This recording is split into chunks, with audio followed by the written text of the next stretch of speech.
یو یهودی جوان دی خو پڑھا لکھا دی ایجوکیٹڈ دی پیغمبر بر غختو آغا یهودی جوان مدینه کې وو ورته ویله به چې د مسلمانانو ته پڑھائی و لیکائی وخیا پیغمبر تعلیم سره دوره شوق و دوره مینه یې سره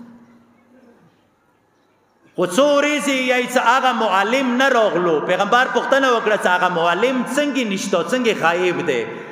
چې ورته ویله چې یا رسول الله بیمار شوی دی پیغمبر د خپل اصحابو ته یې سارڅوی پچیګو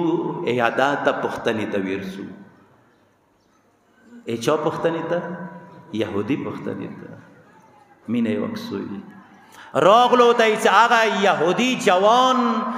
مور و پلار سار ته ورته ناستي بېهوشه شوی دی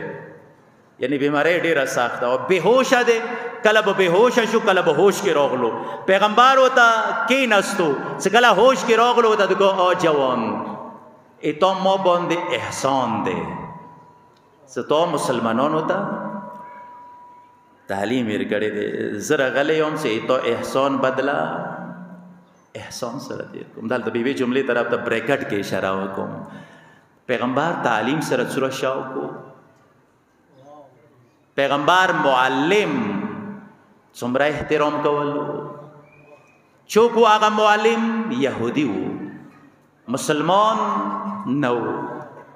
خو بیا یا پوښتنې ته راغلو چې ویله چې تا ما باندې احسان دی ځنه کسانو ته یا ځنه معلمان ویرغلی و تری منګل معلمان ویرغلی و ٹھیک دے مسلمان به تو نه بللو ٹھیک دے تو نظریه کې مسلمان نه صحیح خو کم از کم انسان خو آلتا پیغمبر مسلمان پختنې ته نه ورغلی یهودي پختنې ته رغلی او دی عنوان سره رغلی چې تا ما باندې احسان دی دالته دوی تاسو باندې احسان وو ای پیغمبر قانون دا دی چې احسان بدله احسان سره ویر کوي خو زه څه خبر یم کوم عنوان سره وایم دغو ته د مسلمانانو خطاب څنګه وکړم آیا دا یې پیغمبر پیروکار وو خو واقعا دوی نه ګیله نه دی پکار ویلې څه دی ابو جهل و ابو لهب اولاد وو پیغمبر راغللو ته چې جوانی تا ما باندې احسان دی زه نه غواړم چې ته لاړ شي و جهنم ته لاړ شي زه غواړم چې ته لاړ شي جنت ته لاړ شي کلمه ولویله چونکې مور و پلار هم موجود وو دغه یهودي جوان با حیا وو مور پلار نه حیا وکړه نه یې ولویسته کلمه حیا یو عظیم صفات دی بیا بېهوشه شو اوس وقت مینه وقت یهودی جوان ته وره ناسته هوش کې دوباره راغلو پیغمبر ورته ناست وو چې کله دوباره هوش کې راغلو ورته دغه جوان نه غواړم چې ته جهنم ته لاړ شي دا ورې والدینو یا ناانصافي نه وکړه هغه بچي ته دی چې بچیه مونږ ما شرمېږه که پیغمبر دین د خوښ وي نو اپناویږه کلمه ولویله هغه جوان کلمه ولویسته پیغمبر لاس باندې لاس کې خللو کلمه ولویسته دنیا نه لاړو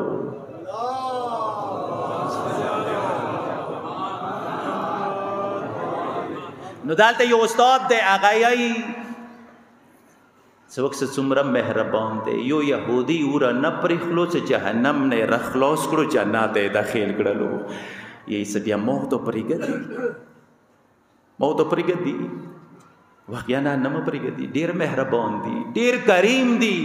ډېر مینهناک دي اندي واجې نه خو یې ولایات ویر کړی دی اندي واجې نه خو یې سرپرستي ویر کړی دی و ما ورته ویلي دي چې دوی ولایات اپناو کوي دا ډېر مینهناک دي هر چا پسې مات سوی